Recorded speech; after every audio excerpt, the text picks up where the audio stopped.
और आखिरी बात, सबसे महत्वपूर्ण बात कि आप लोग पारण से पहले अनाज का दान जरूर कर दीजिएगा, क्योंकि व्रत में हम अनाज का त्याग करते हैं और उस चीज़ को ग्रहण करने से पहले, जिस चीज़ का हम त्याग करते हैं उस चीज़ को ग्रहण करने से पहले हमें उस चीज़ का दान जरूर कर देना चाहिए। तो जितना ही आपके पास हो, बहुत अधिक। नमस्कार दोस्तों, मैं हूँ विभा पांडे और आप सभी का स्वागत करती हूँ आज की इस वीडियो में।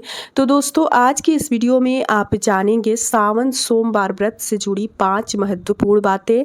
और जिन महिलाओं को, लड़कियों को मासिक धर्म हो जाए, पीरियड हो जाए, तो सोमवार का व्रत कैसे करें, भगवान शिव जी की पूजा कैसे करें, भगवान शिव जी की पूजा करने से पहले कौन सी एक गलती हमें नहीं करनी है। तो इसी के ऊपर आज का हमारा ये वीडियो है। आप लोग बने रहें मेरे साथ, मेरे चैनल पे। और अगर आपको मेरी ये वीडियो पसंद आती है तो कृपया आप मेरे वीडियो को लाइक करके चैनल को सब्सक्राइब कर दीजिए। तो दोस्तों, कल 22 जुलाई से सावन शुरू हो रहा है और कल सावन का पहला सोमवार व्रत भी है। बहुत सारे लोग सोमवार व्रत करते हैं, बहुत सारे लोग मंगला गौरी व्रत भी करते हैं। सोमवार का व्रत बहुत ही सर्वश्रेष्ठ माना जाता है। हर प्रकार की इच्छा पूर्ति होती है सोमवार व्रत करने से। और भगवान शिव जी को जैसे सावन का महीना बहुत अधिक प्रिय है, वैसे दिन में सोमवार का दिन भी भगवान शिव जी को बहुत अधिक प्रिय है। तो भगवान शिव जी को प्रसन्न करने के लिए, भगवान शिव जी से अपनी किसी भी प्रकार की इच्छा पूर्ति के लिए अगर आप चाहें तो सोमवार का व्रत कर सकते हैं।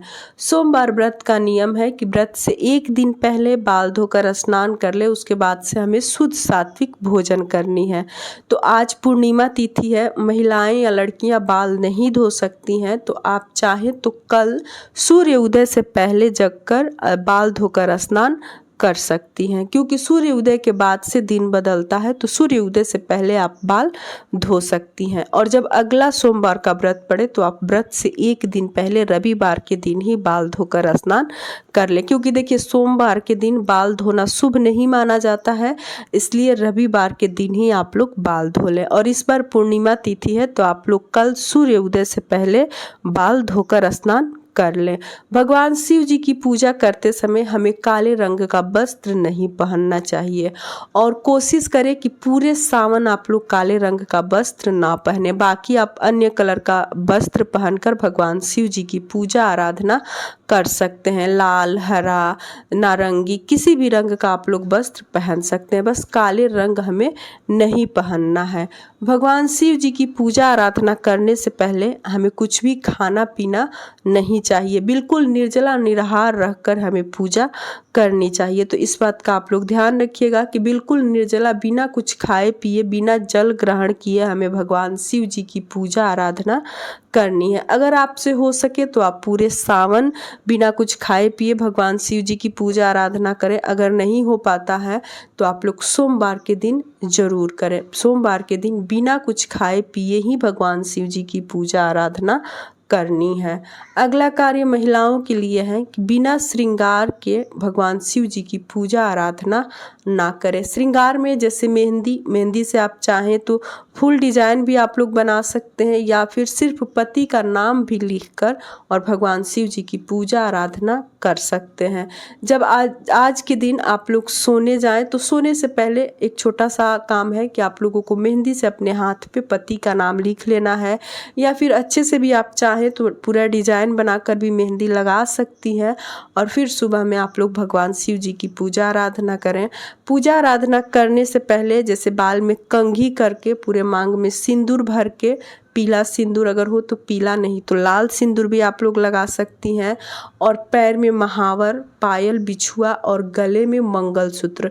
अगर मंगलसूत्र जिन महिलाओं के पास मान लीजिए नहीं है, लॉकर में है या फिर कहीं और है, घर है, आप लोग कहीं सिटी में बाहर रहती हैं या फिर मंदिर जाना है, गोल्ड पहनकर नहीं जा सकते हैं, तो आप लोग लाल रंग का रेशम या कोई मोती का माला हो, कुछ भी अपने गले में पहन कर ही जाइएगा। सूना गला लेकर पूजा हमें नहीं करनी चाहिए। हाथ में आप लोग किसी भी कलर का, जैसे लाल, नारंगी या फिर हरे रंग का चूड़ी जरूर पहन लीजिएगा। देखिए वैसे तो हरे रंग का चूड़ी सावन में पहना जाता है, तो पुराना चूड़ी हो तो आप पहन सकते हैं। अगर नया चूड़ी है तो महिलाएं सबसे पहले उस चूड़ी को माता पार्वती जी को अर्पित करें अपने घर के मंदिर में ही। अगर मंदिर में संभव नहीं है, क्योंकि मंदिर में बहुत अधिक भीड़ होती है, तो आप लोग अपने घर के पूजा रूम में ही उस चूड़ी को माता पार्वती जी की फोटो प्रतिमा के सामने अर्पित करके चढ़ाकर और फिर उस चूड़ी को आप लोग पहन सकती हैं। दिन में जब भी आपको टाइम मिले आप चूड़ी पहन सकती हैं। पूजा करने के लिए आप कोई भी किसी भी रंग का चूड़ी पहनकर पूजा कर सकती हैं। और फिर आप लोग दिन में जब समय मिले तो चढ़ाया हुआ हरे रंग का नया चूड़ी पहन लें, और अगर पुराना चूड़ी पहले का हो तो आप पहनकर पूजा कर सकती हैं। नया चूड़ी चढ़ाकर ही आप लोग पहनिएगा। संकल्प लिए बिना आप लोग व्रत कभी ना करें। व्रत का संकल्प लेने के लिए आपको अपने हाथ में गंगा जल, पुष्प, एक सिक्का, पैसा, 1 रुपया ले लीजिएगा और अक्षत बिना खंडित, जो खंडित ना हो, सीधा चावल लेकर और फिर व्रत का संकल्प लीजिएगा। व्रत का संकल्प जरूरी नहीं है कि आपको संस्कृत में या हिंदी में लेनी है। अपनी टूटी फूटी भाषा में ही भगवान के सामने हाथ जोड़कर अपना गोत्र बोल के, नाम बोलकर, स्थान बोलकर और भगवान से बोले कि हे भगवान, मैं सावन में पूरे 5 सोमवार का व्रत करूंगी, या फिर 2 सोमवार का व्रत करूंगी, या फिर पशुपतिनाथ का व्रत करूंगी, 16 सोमवार का व्रत करूंगी। ऐसे करके संकल्प लेके आप लोग व्रत करना शुरू करें। सुबह में आप लोग शिवालय जरूर जाएं, चाहे छोटा सा ही शिव मंदिर हो पास में कहीं, लेकिन आप लोग शिवालय जरूर जाएं, जल जरूर अर्पित करें। बहुत अधिक विधिवत पूजा नहीं हो पाती है, भीड़ बहुत अधिक मंदिर में रहती है, फिर भी आप लोग 1 लोटे जल भगवान शिव जी को अर्पित जरूर करें सुबह में। और फिर घर आकर आप लोग अपने घर के मंदिर में विधिवत पूजा आराधना कर सकते हैं भगवान शिव जी, माता पार्वती जी की, या फिर अगर समय हो तो पार्थिव शिवलिंग की भी पूजा आप कर सकते हैं, जो कि सर्वश्रेष्ठ माना जाता है। भगवान शिव जी की पूजा प्रदोष काल में जरूर करनी चाहिए। तो जब आप दीपक जलाने जाए शाम के समय मंदिर में, उस समय भी थोड़ा सा जल, कच्चा दूध अगर मिले तो गंगा जल, गुड़, ये सब चीज़ें ले जाकर भगवान शिव जी को अर्पित करें और उनको प्रणाम करें, धूप दीप दिखाएं और फिर एक दीप प्रज्वलित करके दीप जलाकर मंदिर में, और फिर आप अपने घर आएँ। देखिए शाम के समय प्रदोष काल में किया गया पूजा भगवान शिव को बहुत अधिक प्रिय है और उससे भगवान शिव बहुत अधिक प्रसन्न होते हैं। तो हमें दीपक जलाने, दीपक प्रज्वलित करने तो मंदिर जाना ही है। तो आप लोग 1 लोटे जल में ही आप लोग पुष्प, अक्षत, सभी सामग्री डालकर लेकर जाकर और भगवान शिव जी को अर्पित करके उनकी पूजा आराधना फिर से शाम के समय भी जरूर करें। और शाम के समय आरती आप लोग अपने घर में जरूर करें। सुबह का भी पूजा जब संपन्न हो जाए तो आरती आप लोग जरूर कर लीजिएगा।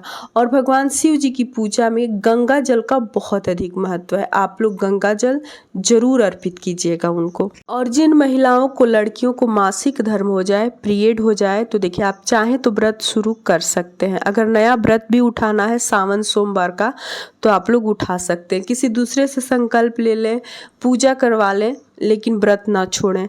या फिर अगर आप चाहें तो अगले सोमवार से भी व्रत शुरू कर सकते हैं। फिर आपको 4 सोमवार व्रत मिलेंगे और इस सोमवार से व्रत आप शुरू करते हैं तो पूरे 5 सोमवार व्रत मिलेंगे, जो कि बहुत शुभ माना जाता है।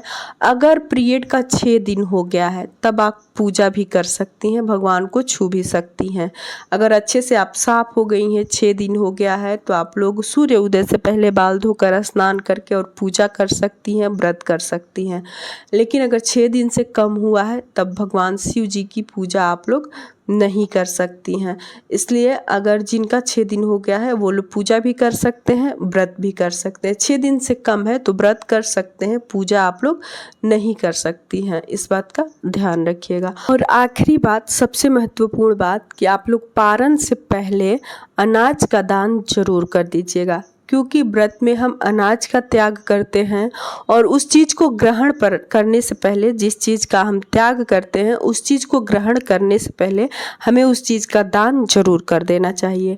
तो जितना ही आपके पास हो, बहुत अधिक समर्थ नहीं हो या फिर कोई लेने वाला नहीं हो तो आप लोग पैसे का भी दान कर सकते हैं, लेकिन वैसे अनाज का दान करें तो सर्वश्रेष्ठ माना जाता है।